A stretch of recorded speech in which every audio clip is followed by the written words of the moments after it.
ठीक है, तो लास्ट में अपन ने बात की थी आयुर्वेद के प्रयोजन की, अपन ने बात कर ली थी इसके अंदर, और अपन ने कहा था कि आचार्य सुश्रुत है, उन्होंने बस सीक्वेंस थोड़ा आगे पीछे कर दिया, बाकी जो प्रयोजन है वो सेम ही बताया दोनों ने, है ना, आचार्य चरक और आचार्य सुश्रुत ने। देखिएगा, इसके बाद अपन ने बात की थी एक शुक्र की बात की थी, शुक्र वाजीकरण वाले में, कि अल्प शुक्र होते तो उसमें अपन क्या करते हैं, आप्यायन करते हैं, पुष्टि करते हैं। दुष्ट शुक्र में प्रसादन करते हैं, उनका शोधन करते हैं। क्षीण शुक्र में उनकी उपचय करते हैं, वृद्धि कर देते हैं अपन कहें, और विशुष्क शुक्र में कहें अपन उनका जनन करते हैं वापिस। ठीक है, तो ये अपन ने देखा था यहाँ तक। इसके बाद देखिएगा, आगे अपन देखेंगे, इंपॉर्टेंट चीज है, आगे कहा कि परमाणु की बात अपन करें तो आचार्य सुश्रुत ने जो है वो 4 प्रकार के प्रमाण बताए, कि प्रत्यक्ष, आगम, अनुमान, उपमान। ठीक है, 4 प्रकार के इन्होंने प्रमाण बताए कि सर्वश्रेष्ठ और आद्य अंग का प्रत्यक्ष, आगम, अनुमान और उपमान, इन चारों प्रमाणों से अविरुद्ध है जो उपदेश कर रहा हूं। कह रहे हैं भी ये जो जो भी हम बता रहा हूँ वो सही है, क्योंकि ये चारों प्रमाणों पे खरा उतरता है जो भी अपने नॉलेज दे रहे हैं। ठीक है, ये बात कर रहे हैं, अपने को याद रखना कौन कौन से प्रमाण जो है वो सुश्रुत ने बताए। तो प्रत्यक्ष बताया, आगम, आगम जो है वो याद रखिएगा, आप तो उपदेश को ही बोलते हैं। ठीक है, हालांकि अपन पढ़ते भी हैं, शुरू में ही अपन पढ़ लेते हैं इन चीजों को पदार्थ विज्ञान में। देखिएगा, पुआ याद रखना है, PAUA, है ना, पुआ याद रख लेना। प्रत्यक्ष, आगम, उपमान और अनुमान। ठीक है, अब देखिएगा इसके अंदर, देखिए उपमान जो है, इसको याद रखिएगा, उपमान जो है वो सुश्रुत की देन है, आचार्य सुश्रुत की देन है उपमान प्रमाण। ठीक है, मतलब सुश्रुत ने बताया और किसी ने नहीं बताया। वहीं बात करें आचार्य चरक की, तो उन्होंने प्रत्यक्ष बताया, आप्तोपदेश बताया, अनुमान बताया और युक्ति बताया। और युक्ति को लिख लीजिएगा, युक्ति जो है वो आचार्य चरक की देन। ठीक है, तो ये चीज हो गई एक तो। इसके बाद देखिए आगे अपन चलते हैं कि शल्यशाला के आदि 8 अंगों में शल्य अंग की जो शल्य है वो क्या होता है, वो प्रधान है या फिर वो जो है वो मुख्य है। ठीक है, तो इसमें देखिए पूरा इसका तामझाम बता रखा है कि क्यों इसको प्रधान बताया गया है, क्योंकि पूर्व समय में देव दानव युद्ध में प्रहार जन्य वर्णों के रोपण करने से तथा यज्ञ के कटे हुए सिर का संधान कर देने से इसी अंग को प्रधान करते हैं। ये क्वेश्चन नहीं पूछा जाता है ना, यहाँ से पूछा जाता है कि शल्य को जो शल्य तंत्र है इसको सभी अंगों में जो है वो प्रधान क्यों माना गया है। इसके 3 कारण है, याद रखिएगा, आयास से। ठीक है, आयास याद रखिएगा। इसमें सबसे पहले है आसु क्रिया करनाथ। इसमें क्या होता है भाई, क्रिया जो है वो शीघ्रता से हो जाती है। मान लीजिएगा आपको कहीं किडनी स्टोन है या फिर गाल ब्लेडर में कहीं स्टोन हो गया। ठीक है, उदाहरण के तौर पे ले रहे हैं, और आपको जो है वो स्टोन से काफी पीड़ा हो रही है, पेन हो रहा है। अब आप ट्रीटमेंट लिए जा रहे हो, आप औषधियां ले रहे हो, लेकिन उनसे तो जल्दी से आराम थोड़ी आएगा। लेकिन अगर आपने सर्जरी उसके शल्य से उसको हटा देते हो, तो उस समय आपको एकदम से क्या हो जाएगा, रिलीफ मिल जाएगा। तो आंसू क्रिया करना, शीघ्र चिकित्सा हो जाती है इससे। दूसरा है यंत्र शस्त्र, यंत्र शस्त्र सार अग्नि प्रणिधान। ठीक है, इसमें किसका प्रयोग करते हैं, यंत्र शस्त्र सार और अग्नियों का प्रयोग करते हैं, इसलिए जो है। इसके बाद है सर्वतंत्र सामान्य, अन्य सर्वतंत्रों के समान चिकित्सा इसमें होने से 8 तंत्रों में ये जो शल्य तंत्र है वो अधिक माननीय। तीनों नाम याद रखिएगा, क्वेश्चन आता है अगर कि शल्य तंत्र जो है क्यों प्रधान माना गया है, उसके रीजन ये 3 है, आसु क्रिया करनाथ, यंत्र शस्त्र क्षार अग्नि प्रणिधानात और सर्वतंत्र सामान्य। ठीक है, ये 3 चीजें याद रखना, ये इंपॉर्टेंट है ना। ये जो जब अपन पढ़ते हैं शल्य तंत्र नॉर्मल, उस समय भी ये चीज आती है ना, तो ध्यान रखना है।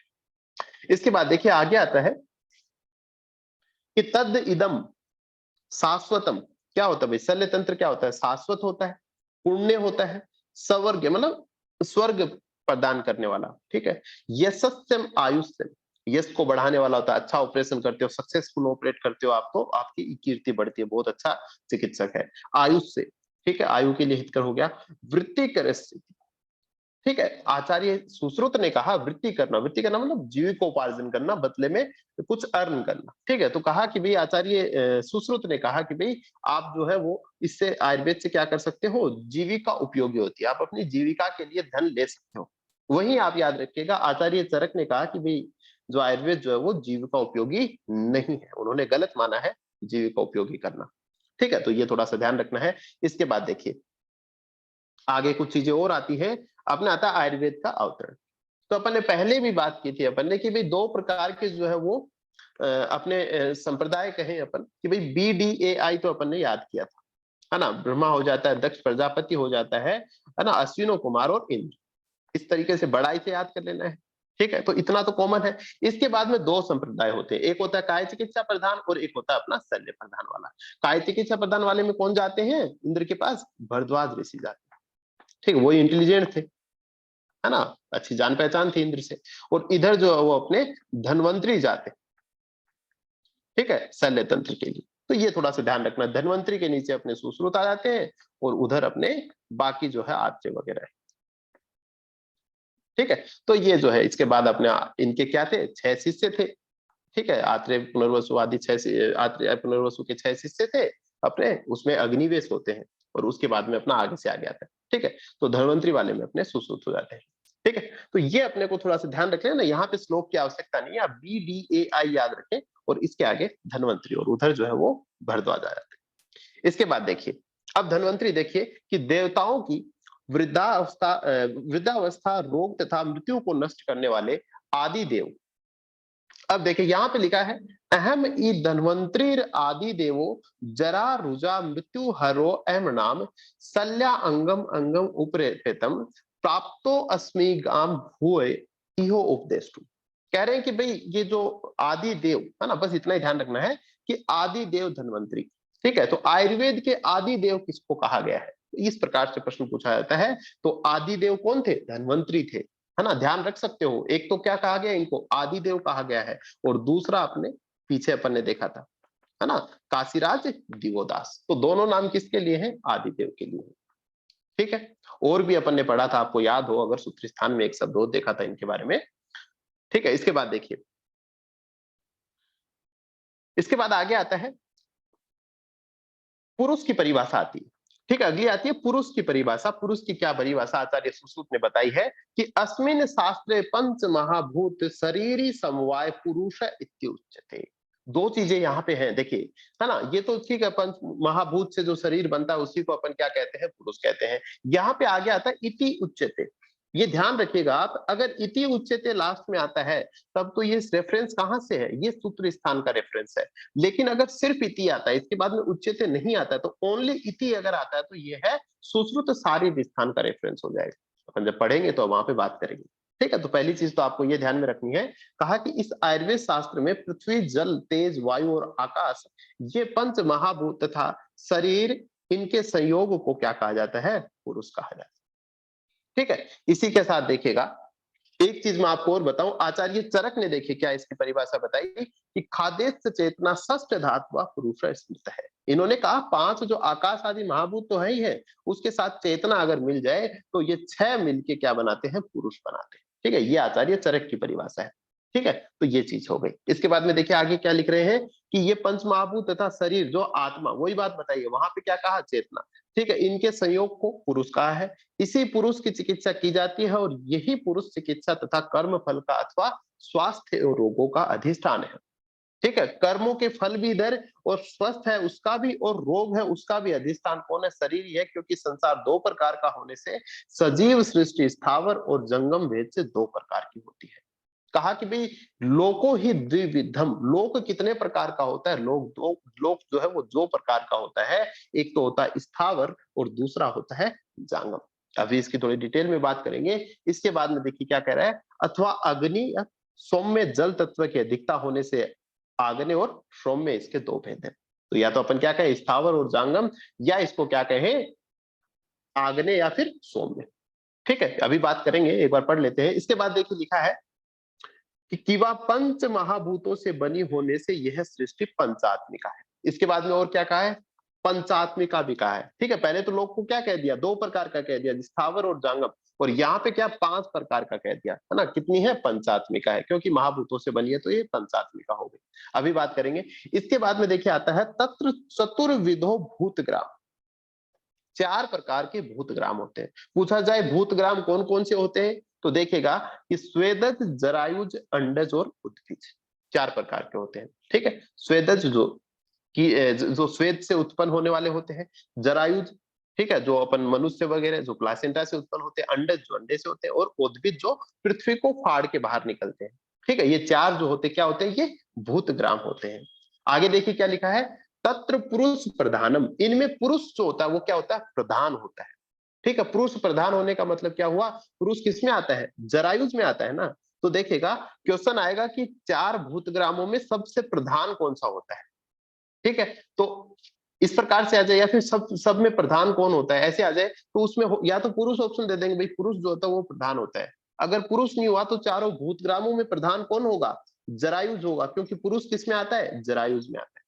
बात आ रही है समझ में। देखेगा अभी थोड़ा सा इसको अपन वापस देखते हैं कि क्या कह रहा हूं, इसमें पुरुष प्रधान है तथा अन्य इसके साधन है, इस हेतु पुरुष अधिष्ठान है।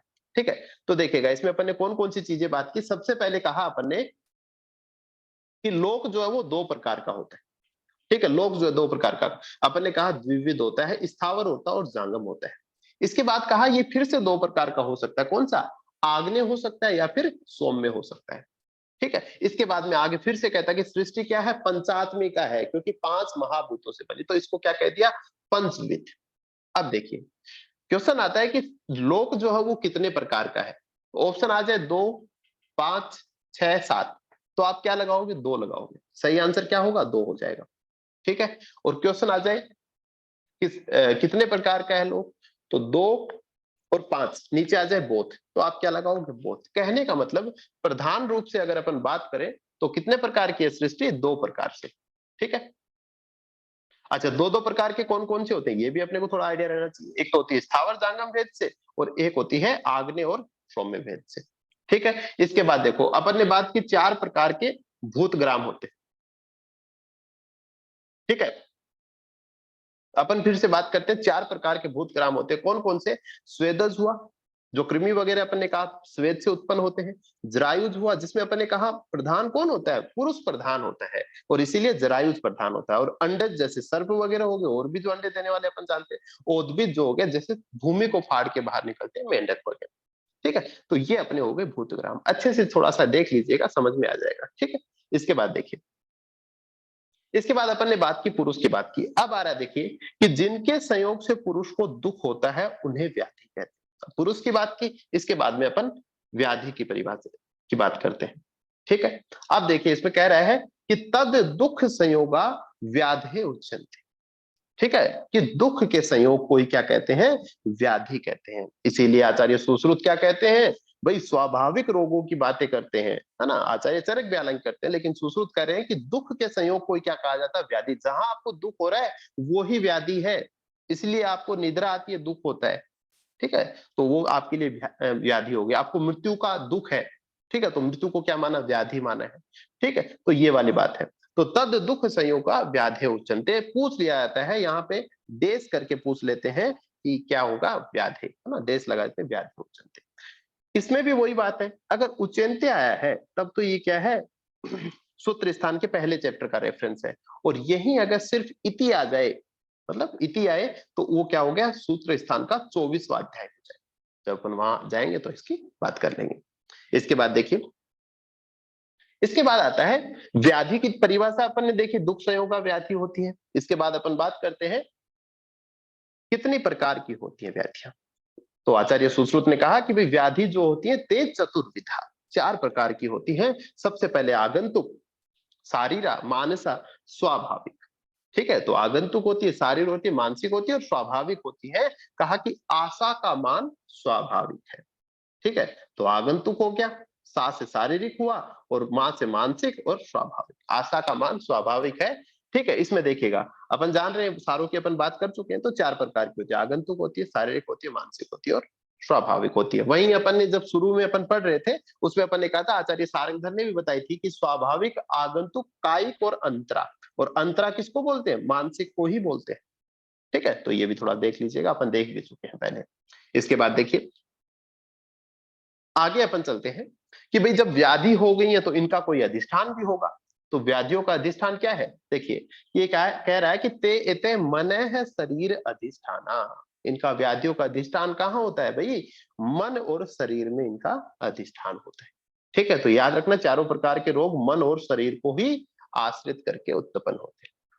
ठीक है, इसके बाद देखिए आगे आता है कि तेसाम संशोधन, संसमन, आहार, आचार, सम्यक प्रयुक्ता निग्रह हेतु। निग्रह हेतु मतलब होता है कि इनको ठीक करना, ठीक है, इनका प्रतिकार करना। देखिए लिखा है रोगों का निग्रह या प्रतिकार अपन कैसे कर सकते हैं कि देश काल व्यय मात्रा आदि रूप से सम्यक प्रकार से युक्त संशोधन। ठीक है, क्या करोगे? संशोधन, संशमन, या तो दोषों का संशोधन करके बाहर निकाल दो, संशमन कर दो, थोड़े हैं तो उनको दबा दो। आहार और विहार। अब देखिए यहाँ पे आहार और विहार लिख दिया है, लेकिन ऑप्शन में पूछा जाता है कि निग्रह हेतु कितने प्रकार के हैं, निग्रह हेतु कौन कौन से हैं? तो संशोधन है, समन है, आहार है और आचार है। देखिएगा यहाँ पे आहार और आचार लिखा है, इस संस्कृत टर्म है ना, अपने को तो वहीं से आंसर जाएगा। तो आचार तो संस्कृत टर्म है, विहार तो अपने जैसों ने कर दिया इसको, है ना। अपने को संहिता जब मिली थी तब वो तो संस्कृत वर्जन में मिली थी, अपने जैसे लोगों ने उसको अपनी सुविधा के हिसाब से उसको अपने हिंदी में लिख दिया। ठीक है, तो ऑप्शन अगर आता है विहार तब तो ठीक है, अगर ऑप्शन आचार आता है तो अपने को क्या टिक लगाना है? आचार टिक लगाना है। तो आहार, आचार, संशोधन और संशमन। ठीक है, तो ये ध्यान रख लेना। तो थोड़ा सा ये क्या हो गया? निग्रह हेतु कौन कौन से होते हैं? संशोधन होता है, संशमन होता है, आहार होता है और आचार होता है। तो आज अपन ने देखिए कितनी सारी चीजें पढ़ी हैं। देखिए कि अपन ने सबसे पहले अपन ने देखा 4 प्रकार के भूतग्राम, इसके बाद में अपन ने देखा 4 प्रकार की व्याधियां, इसके बाद में अपन 4 प्रकार के निग्रह हेतु देख रहे हैं। ठीक है, इसके बाद देखिए आगे आता है प्राणी नाम, प्राणी नाम पुनर्मूलम आहारो बल वर्ण ओजन ओजसा। देखिएगा इसमें देखिए कि अपन ने कहा कि भाई ये सारा हो गया, ठीक है, ये जो भी है अपन क्या दे रहे हैं इनको? संशोधन कर रहे हैं, संशमन कर रहे हैं, आहार दे रहे हैं, विचार है ना, सॉरी आचार दे रहे हैं, है ना, विहार हो गया। तो इसमें देखिए ये क्या हो गए? निग्रह हेतु हो गए 4 प्रकार। इसके बाद में बात करते हैं कि जीवन की रक्षा का मूल इन्होंने बताया है कि प्राणिनाम पुनर्मूलम आहारो। प्राणियों का मूल क्या है? आहार ही है।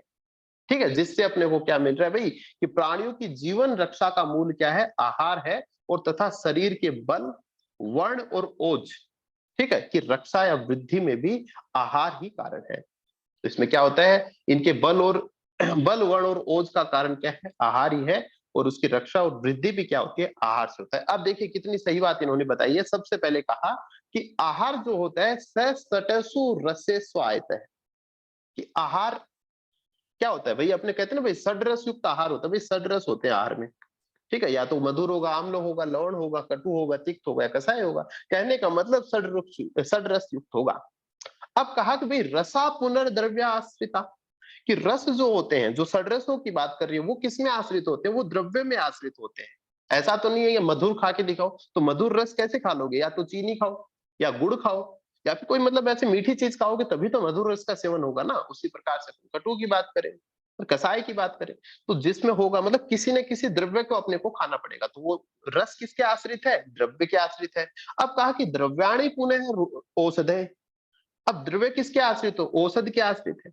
ठीक है, औषधियां जो होते हैं उन्हीं के आश्रित है ना द्रव्य। अब देखिए अपन क्या ले रहे हैं भाई? औषधि ले रहे हैं, तो वो भी क्या एक प्रकार से द्रव्य ही तो है।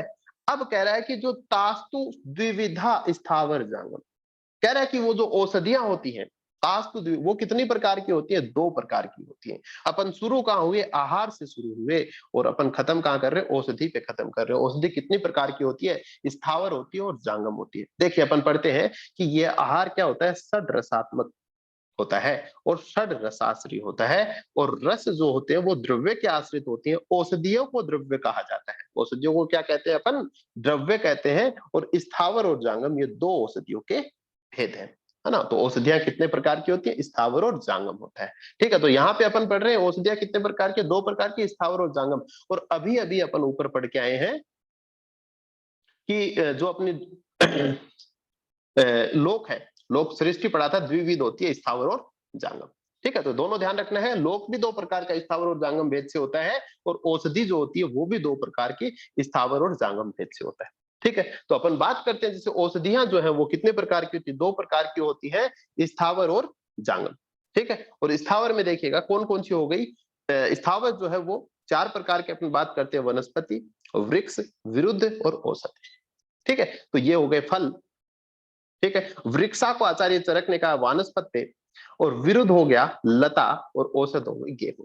हालांकि औषधियों की जो है एक एक करके अपन कल अपन बात करेंगे इसके बारे में। तो आज अपन जो है इतना ही देखेंगे, कल इस चैप्टर की एक क्लास और बच जाएगी अपनी, फिर ये अध्याय जो है वो अपना खत्म हो जाएगा। ठीक है, तो ये आज जो चीजें हैं वो आप एकदम से अच्छे से याद रख लीजिएगा, है ना, कौन कौन से कितने भेद है, और कल की क्लास की भी जो जरूरी बातें बताई थी वो अपने को अच्छे से याद कर लेनी। ठीक, चलिए।